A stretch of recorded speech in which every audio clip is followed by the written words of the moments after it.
Hi, and welcome to English-Fabule. Are you learning English? Great. Let's learn English with a very interesting story. Don't forget to subscribe, like, and comment. Let's get started. This is about how Donald Trump worked and made business deals. For Donald Trump, making deals was very important. It was more than just getting money. He saw making deals like an art form or a game. He had a strong wish to make deals and to win. Winning and being successful were his main goals. He did not do it just for money because he said he had enough money. He did it for the excitement and the feeling of achieving something big. Donald Trump used different ideas in his work. One idea was to trust his feeling, his instinct about people and situations. He also used what he called leverage. This means using his power or advantage in a situation to get what he wanted during talks. Another important thing for him was his public image. He made sure people knew about his projects and thought well of him. He used the press to talk about his work and create interest.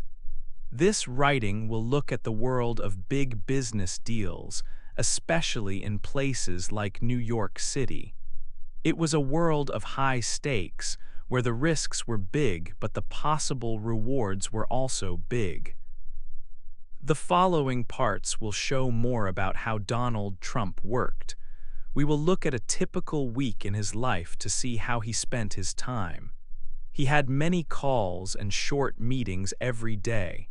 He did not like strict plans or too many rules. He thought this stopped new ideas. He was always busy, working late and enjoying the process of making deals.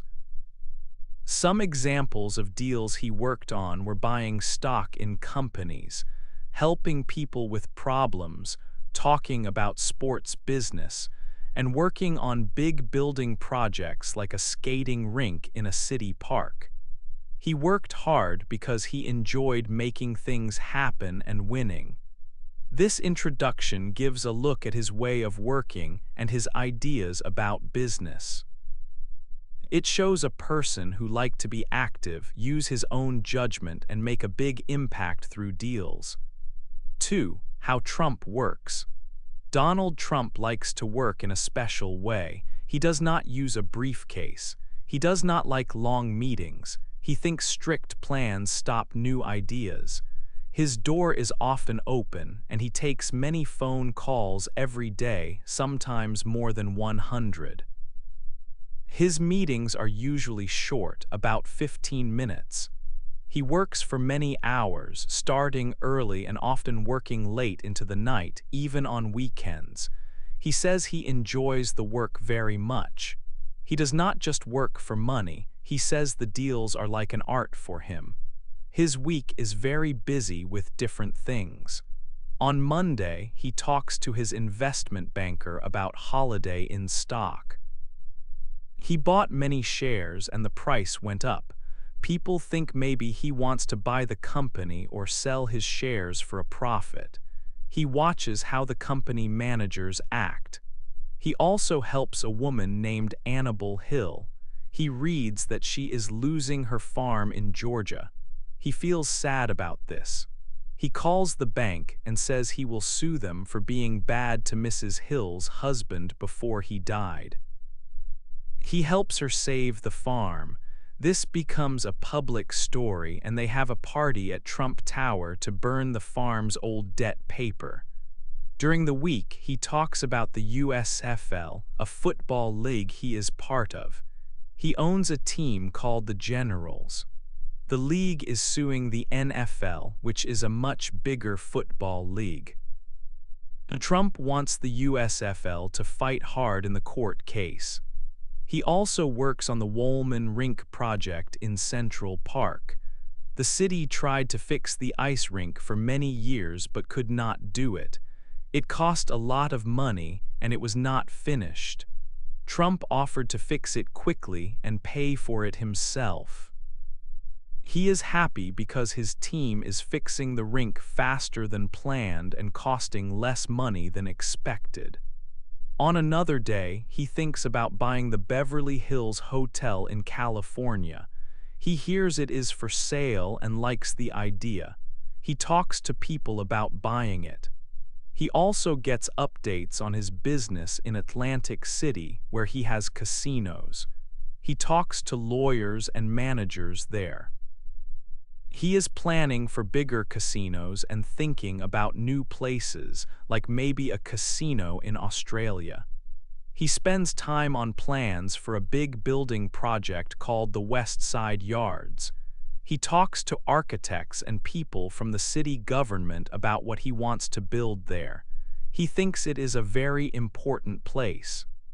Even with many big business deals, he finds time for other things. He talks to his children on the phone. He goes with his wife, Ivana, to visit his daughter's school. He looks at plans for Christmas decorations at Trump Tower. He talks about building a special limousine car. He says he is always working and making deals and he loves doing it. 3. Trump's top tips. Here are 11 main ideas for making deals. Mr. Trump calls them his trump cards. First, think big. If you are going to use your mind to think about something, think about a very big thing. Many people are scared of success. They do not try to win big. This gives an advantage to people who think large. Second, protect the downside. This means you should plan for the worst possible thing that could happen. If you can be okay with the worst thing, then the good things will happen by themselves. He said he did not always do this, like with the USFL football league. Third, maximize your options. Never depend on just one idea or one deal. Always have many plans at the same time. If one deal does not work, you need to have other choices ready. Keep many things happening at once. Fourth, know your market. Do not just look at papers or numbers. Trust your feelings about what people want. Talk to normal people. Ask them questions.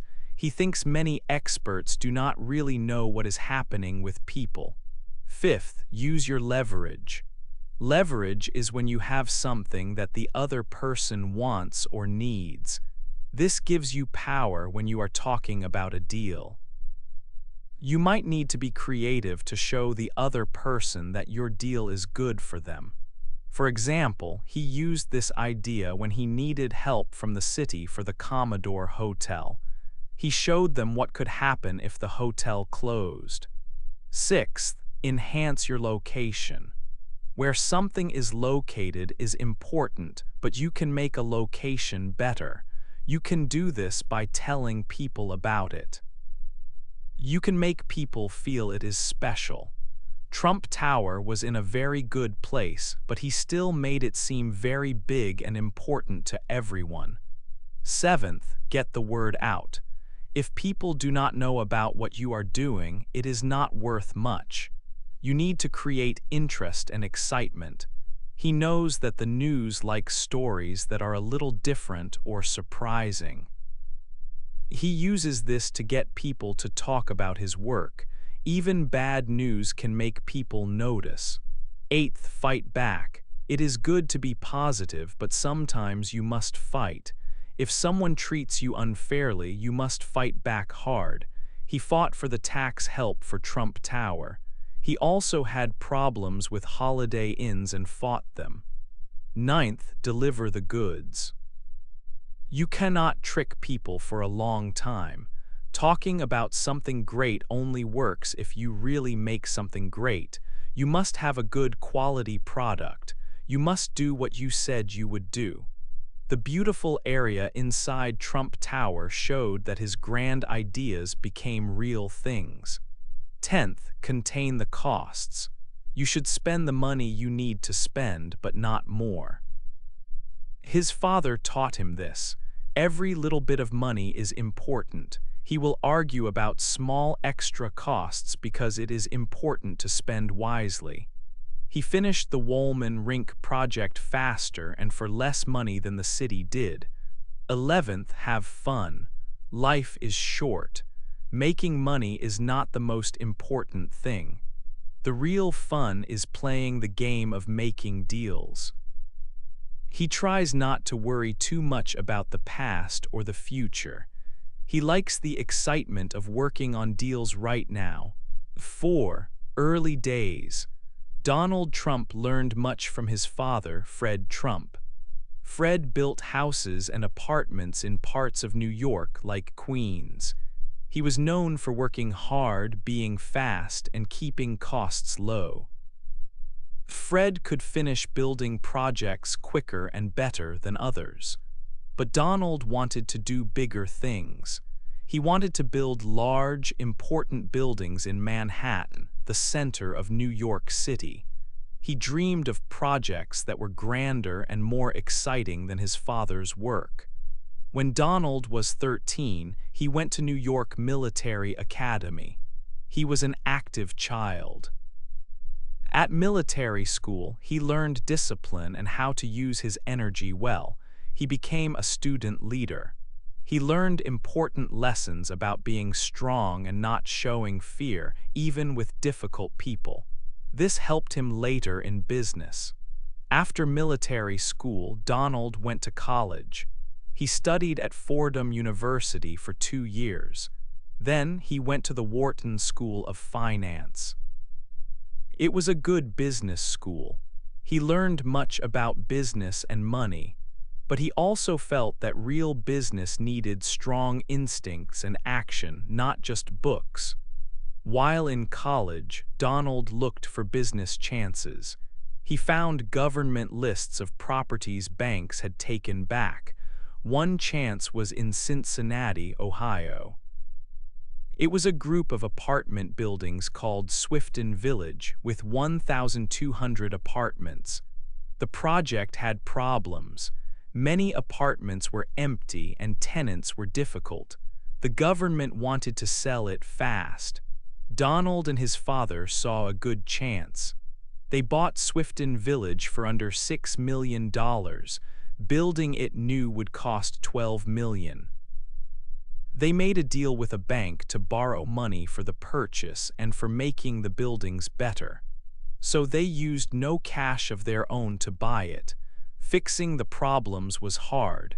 They had to remove bad tenants. Then they spent $800,000 to make the buildings look much nicer. They put in new doors and made the outside areas better. In Cincinnati, they could raise rents because they improved the homes. Finding a good manager was difficult. They hired a man named Irving who was about 65. Irving was a great manager, but he had a difficult past. Donald learned that Irving was not afraid of anyone. He handled problems with difficult tenants calmly, showing courage. Donald saw that in business you must be brave and stand strong. After about 1 year, all apartments were full. The project was making good money, but a wise old tenant told Donald the area was getting worse. Donald checked and decided it was time to sell before the value went down. They found a buyer, Prudent Real Estate Investment Trust. The people from this company did not look very closely at the buildings. Donald made a smart contract. It said the deal was based on the building's condition when they signed, not later. He also put a rule that the buyer had to buy the buildings or pay a large penalty. The buyer agreed. When the deal finished, more apartments were empty as expected. But Donald's contract made the buyer complete the purchase. They bought Swifton Village for $12 million. This gave Donald and his father about $6 million in profit. This first big deal in Cincinnati was important. It showed Donald how to find properties with problems, fix them with smart work, and sell for a big profit. It taught him to protect himself in deals and to know the right time to buy and sell.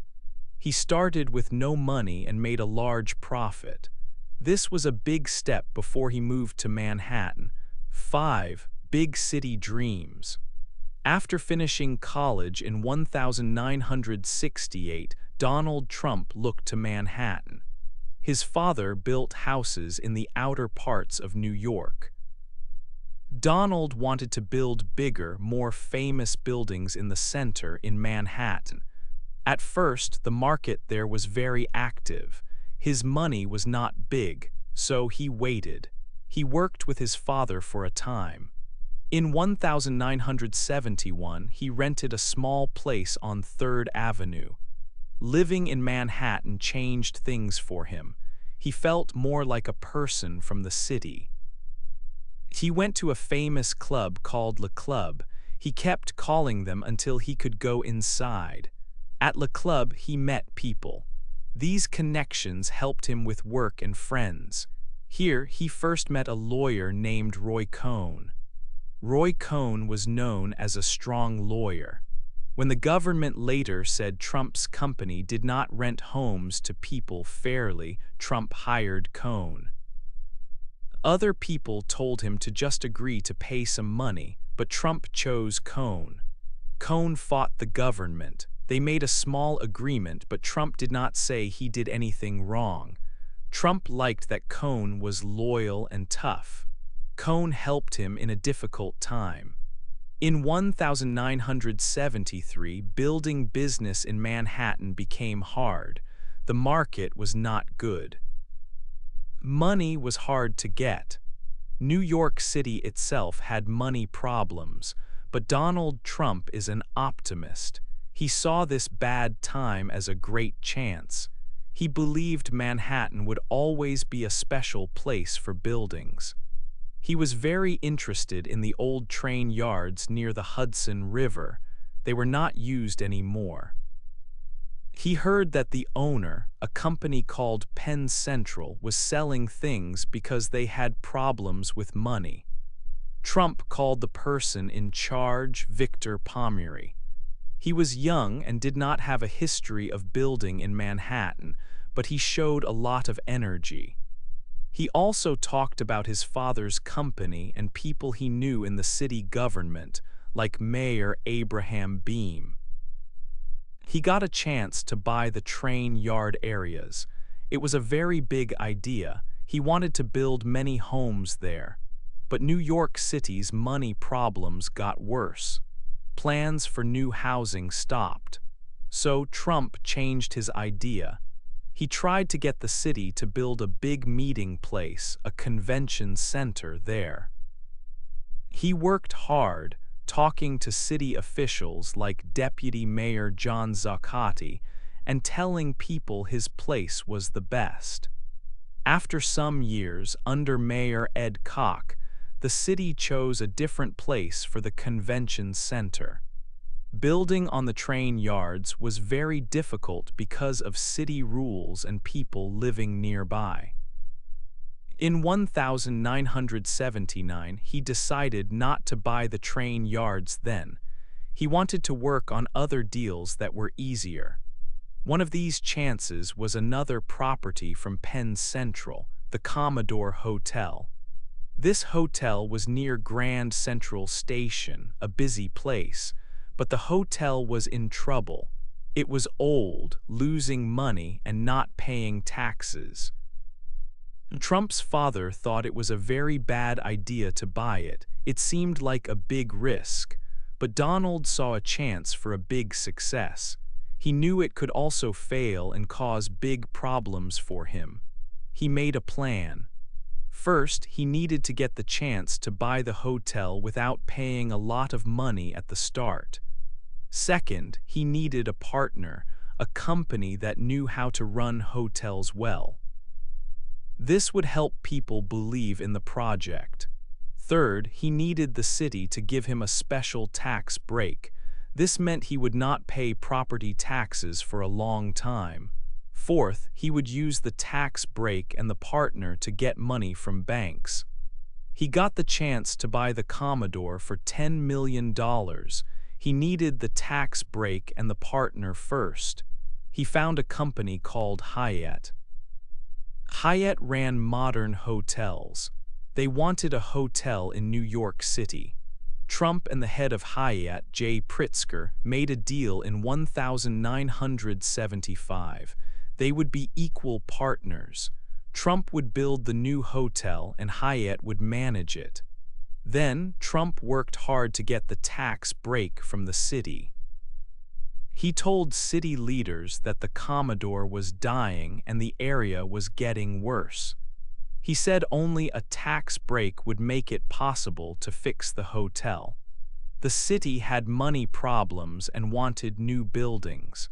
So the Board of Estimate agreed to a tax break for 40 years in 1976. This was a very big help. With the tax break and Hyatt as a partner, he got money from banks like Equitable Life Assurance Society and Bowery Savings Bank. The plan was to make the old hotel new. He wanted a modern look. He used new glass on the outside. Some people did not like changing the old building, but he thought the old look was not good anymore. Inside, he made a beautiful lobby with nice stone and metal. The hotel was rebuilt and called the Grand Hyatt. It opened in 1980. It was a success very quickly. 6. Building a landmark. Donald Trump always liked one place very much in New York City. It was at 57th Street and 5th Avenue. He thought it was the best place for a building. On this spot was an old store called Bonwit Teller. In 1975, he talked to the owner of the store about buying it, but the owner said no. Trump did not stop. He wrote letters for 3 years. Later, in 1978, the company that owned the store, Genesco, had money problems. A new leader, John Hannigan, needed money fast. Trump called him right away. Hannigan agreed to sell the store building and the right to use the land for many more years. The price was $25 million. To build his idea, Trump needed more than just the store building. He needed the land under it. A company called Equitable owned this land. Trump worked with Equitable before on another hotel project. He made a deal with them. He gave his right to use the land and Equitable gave their land. They became 50-50 partners on the new building. He also needed the space in the air above the building next door. This space is called air rights. The famous jewelry store, Tiffany & Co., was next to Bonwit. Walter Hoving owned Tiffany. Trump went to Mr. Hoving and asked for the air rights. He offered $5 million. Mr. Hoving was a man who kept his word. He agreed with a handshake. Even when the value of air rights went up, Mr. Hoving kept his promise. There was also a small piece of land on 57th Street. A man named Leonard Candell owned it. The Bonwit store used this land, but Mr. Candell did not sell property easily. But Trump's deal for the Tiffany air rights included a chance to buy Mr. Candell's site. Trump used this chance. He talked to Mr. Candell and made a deal for a very long lease. Mr. Candell became a good friend. Trump put all these pieces together secretly. Soon, the company Genesco heard that other people wanted to buy the store spot too. They tried to stop the deal with Trump. But Trump had a signed paper from Mr. Hannigan. He said he would go to court if Genesco did not sell to him. Genesco needed money quickly. They signed the main paper for the sale. Trump had to pay a large amount of cash, $12.5 million, very fast. His lawyers said not to pay so much at the start, but Trump paid it. Trump hired an architect named Dare Scott to design the new building. He wanted it to be the most fantastic building in New York. It needed to be big to make money. City rules, called zoning, said how large a building could be. Trump used special rules for buildings that had different parts inside, like homes, stores, and public spaces. This allowed him to build a much bigger building. The idea was stores at the bottom, offices in the middle, and homes at the top. The store part would have a big open area inside. The design of the building was modern. It had steps back from the street on higher floors. The side facing the city had a zigzag shape.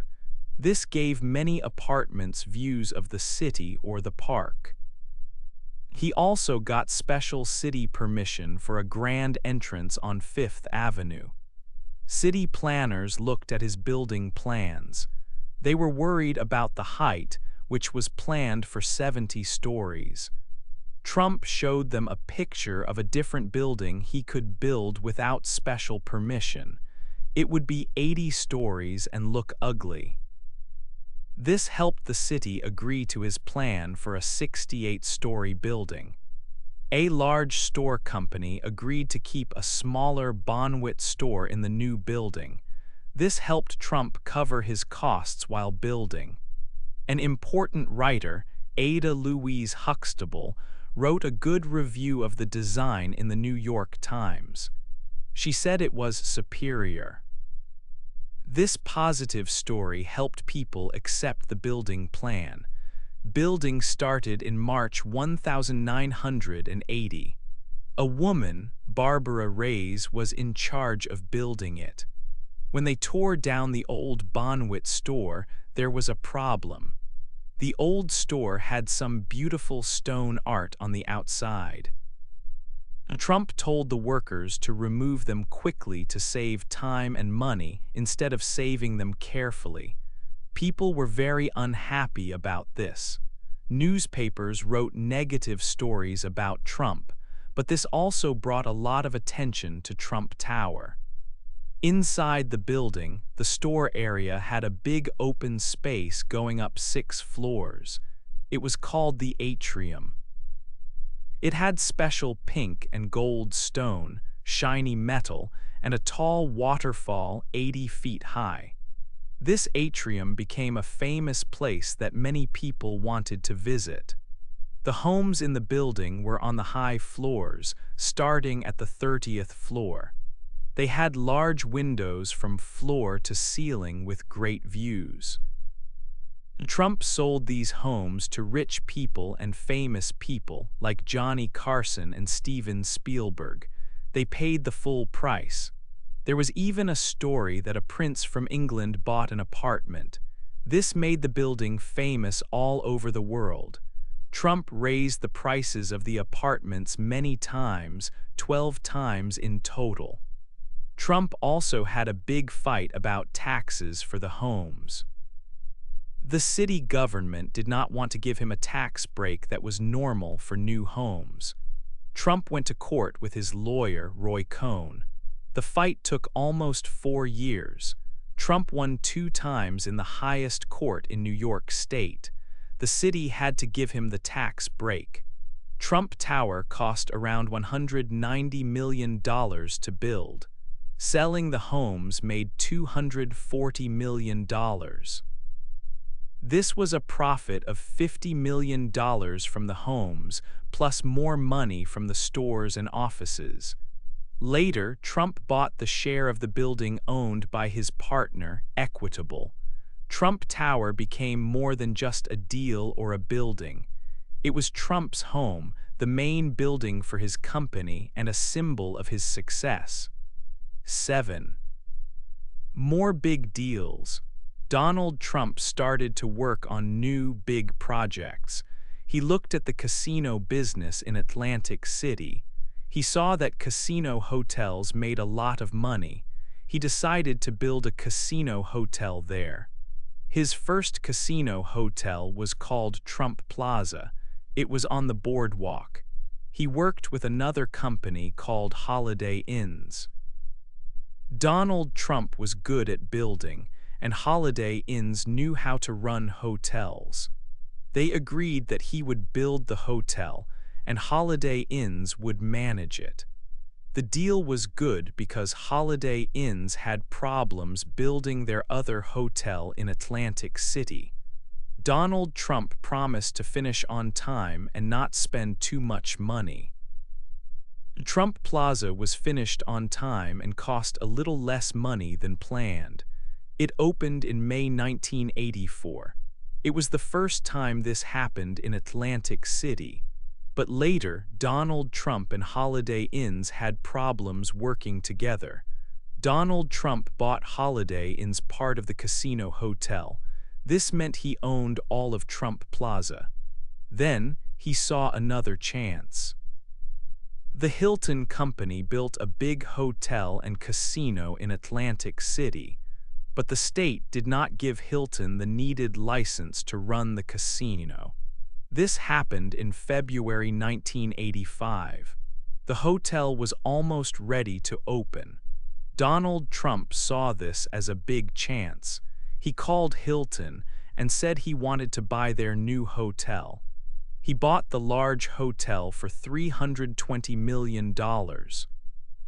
He called it Trump's Castle. His wife, Ivana Trump, helped to manage this new hotel. Trump's Castle started well and made good money. Donald Trump also looked at buildings in New York City near Central Park. He bought two buildings next to each other. One was an apartment building at 100 Central Park South. The other was a hotel called the Barbizon Plaza Hotel. He wanted to build a new, very tall luxury building on this location. But there was a problem with the apartment building. Many people lived there and paid low rent because of old city laws called rent control. These people had the right to stay in their apartments. It was very hard to ask them to leave.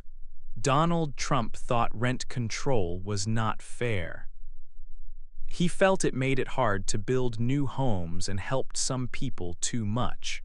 The people in the building got a lawyer and fought against Donald Trump. They said he tried to make them leave. This made the plans slow down. Because of the delays and the market changing, Donald Trump decided not to build a completely new building. He decided to fix and change the Barbizon Plaza Hotel. He made the old hotel into new apartments. He called the new building Trump Park. He began selling the apartments in November 1986. People liked the apartments, and most were sold quickly. The delay caused by the tenants actually helped Donald Trump. The price of apartments in New York went up a lot while he was waiting, so he made more money from selling the apartments in Trump Park. He also put money into sports. He bought a football team called the New Jersey Generals. They played in a league called the USFL, which was new and smaller than the NFL. Donald Trump wanted the USFL to play games in the fall like the NFL so more people would watch. He also signed famous players to make his team better. The USFL leaders decided to sue the NFL, saying the NFL was too big and hurt the smaller league. They went to court. In July 1986, the jury said the NFL did break the law, but they only gave the USFL $1. After this, the USFL League stopped playing. Another project was in Central Park. The city was fixing a public skating rink called Woolman Rink, but the city had problems. They worked for 6 years and spent many millions of dollars, but the rink was still not finished. Donald Trump saw this from his Trump Tower building. He wrote a letter to the city mayor. He said he would pay to fix the rink and finish it fast in just a few months before the winter. The mayor did not like the idea at first and said no in public. But the news and the people thought Donald Trump's idea was good. They said the city was too slow and wasted money. So the city let Donald Trump try. He promised to finish the rink by December 15, 1986. He hired good building companies and people who knew how to build skating rinks. He used a better plan for the ice machine. Donald Trump finished the rink much faster than the city. It took only 4 months to rebuild it. It also cost less money than the city had planned to spend. He finished it about $750,000 under budget. The rink opened on time in November 1986. Many people came to skate. The rink made over $1 million in its first season, which was much more than when the city ran it. Donald Trump also had big plans for a large area of land on the west side of Manhattan. It was a very big area, about 78 acres. He bought this land and wanted to build many buildings there. His plan included homes, shops, offices, and buildings for TV and movie studios. He called this big plan Television City. He also talked about building the tallest building in the world as part of this project. This plan was very large and took a long time to work on. 8. The story ends. The deals from that busy week had different endings. First, the stock in Bali. He bought many shares and later sold them. He made a large profit, more than $20 million. Mrs. Annabel Hill's farm was saved. People raised over $100,000 to help her. They had a special event at Trump Tower. The ice rink in Central Park was finished. It was done before the planned time and cost less money than expected. It was a great success and made money that went to charity. His casino in Atlantic City, called Trump's Castle, was doing very well. It became the most profitable hotel there for a time. He also thought about building outside the United States. In 1987, he visited Moscow. He looked at a place for a possible hotel project. He thought about his career up to that time. He spent many years building things and making money. He had a lot of success. Looking ahead, he thought about the future. He wanted to find ways to give back. He wanted to use his skills and time to help people, but he still planned to keep working. He wanted to make more deals, big deals, all the time. If you read this story, what part did you find most interesting? Hey there! Just a second before you go. If you learned something new today, please give this video a like, write your thoughts in the comments, and subscribe to the channel. It only takes a second, and it really, really helps to create even better English videos for you. Your support means the world. Thank you.